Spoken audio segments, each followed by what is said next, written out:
Hey folks, let's talk about the process costing production report. And what I want to do is I want to go over an example with you. What I made up this step-by-step worksheet, and if you learn this worksheet and you work it, then you can use these formulas, apply it to any problem you have, and then you can go in and work any of these process costing problems really quickly and easily. So here's my example. Let's kind of go through the worksheet a little bit first. Notice that step 1 says to determine total units to be accounted for. So what you start with plus what you add to production is going to be the total units accounted for. Notice that the yellow box has to equal the yellow box. So step 2 is the total units that you actually did account for. So it's whatever you completed and transferred out plus what you have left over is the total units accounted for. So step 1 plus step 2 deal with units only, and the totals must equal. Step 3 and 4 deal with the cost to be accounted for and the cost accounted for, and again the total cost to be accounted for must equal the total cost actually accounted for. And notice that in step 1 you took beginning inventory plus what you started. So in the dollar side you take beginning inventory plus the cost that you add. In step 2 you took the units completed and transferred out plus what you had left over. In step 4 you take the dollars for completed and transferred out plus the dollars for what you have left over. So it's the same basic formula for step 1 and 3 and step 2 and 4. Okay? Alright, so if I take the information and for work in process beginning, I'm going to use units in process 400. So beginning inventory is going to be 400 units. The completion with respect to materials and conversion cost is only used for FIFO, not weighted average.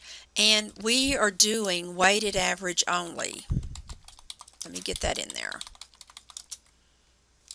Method only.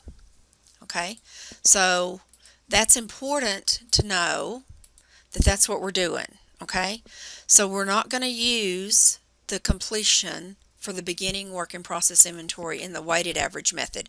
So every time you see beginning percent complete, exit out, you're not going to use it.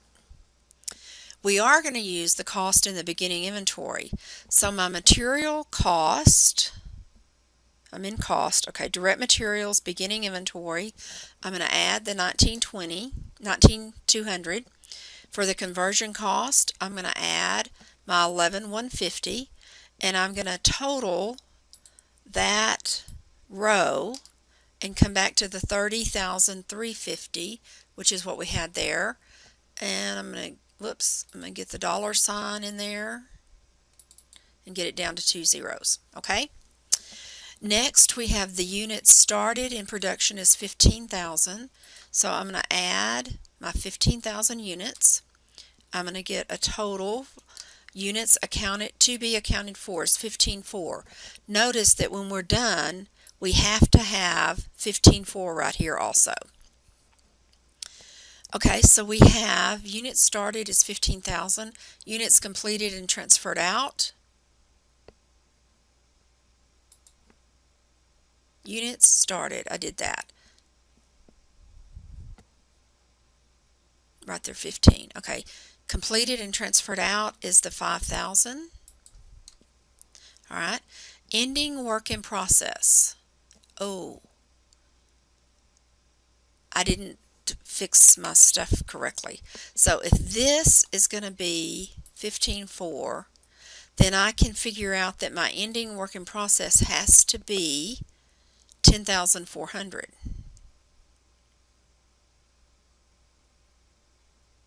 So let me get that changed in here. Okay? And we're going to save it really quickly. I know it.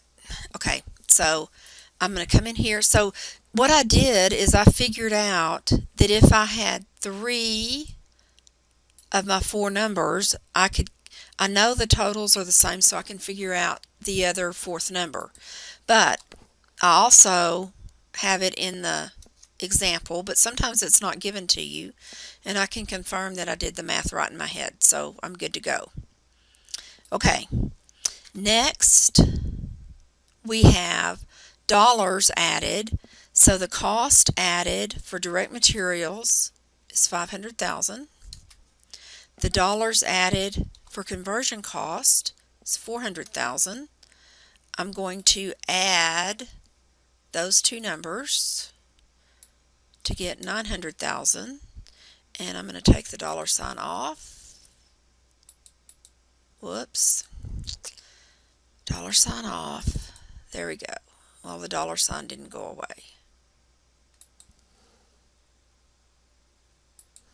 That's okay. We'll deal with it. And the sum is 930,350. So we want this number right here to be really close to 930,350. Okay, and we're going to add those numbers together, and we'll add these numbers together, and we're going to confirm that 519 plus 411 equals the 930,350, and it does. Okay, so now equivalent units from step 2. All right, I'm not there yet, okay, because I didn't finish putting in my formulas. All right, the ending work in process, completion with respect to materials is 70%. So ending work in process, the equivalent units for direct materials, I need to put in that 70% right there. And it's going to give me 70% times 10.4 is 7280. 5,000 plus 7280 is 12,280.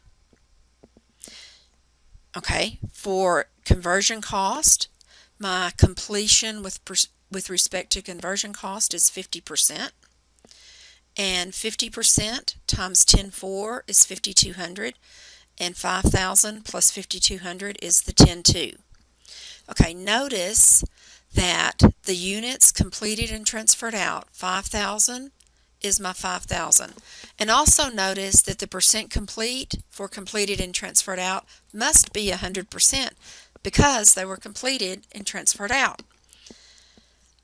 Okay, we take the 7280 ending inventory for direct materials, and those units come down here in the cost to be accounted for, that are accounted for.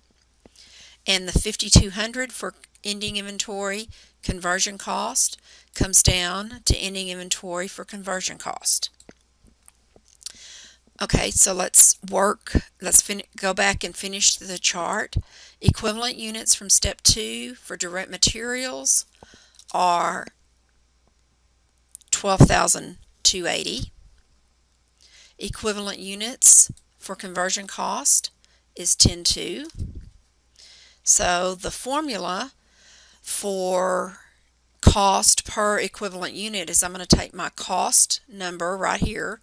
Let's put $1 so we know it's cost.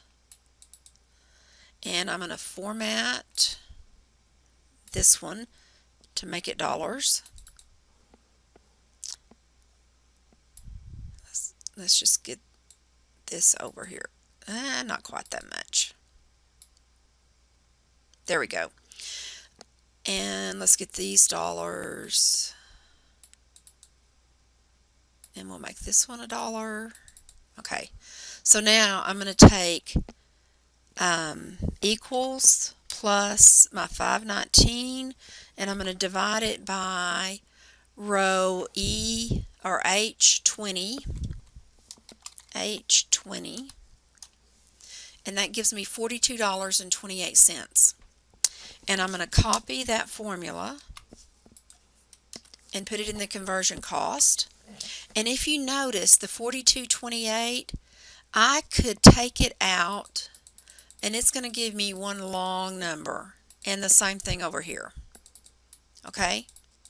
So what Excel does is it's going to keep all these numbers in the formulas behind the scenes. So you have to really pay attention to the software when you're entering your homework to know where and when you need to round to two numbers. So in this one, we're going to go and just leave it at the two numbers, but I want you to know that all the numbers are back within the formulas. Okay, so the 4228 came down here and the 4031 came here, and here we're going to add the two together, 42 plus 4031, to get 8259. And I suspect that you're going to have lots of numbers behind it too. So Excel keeps all the numbers behind the scenes. So when it actually multiplies 5,000 times 8259 times 8259, it gives you 412,950. Okay, 412,950. And if you were to but when you take all the decimals in the 8259 times the 5,000, then you get the 412,945. Okay, same thing down here. If I take 7280 times 42.28, let's try again. 7280 times 42.28, I'm going to get 307,798 and 40 cents. And this one, okay, you know what?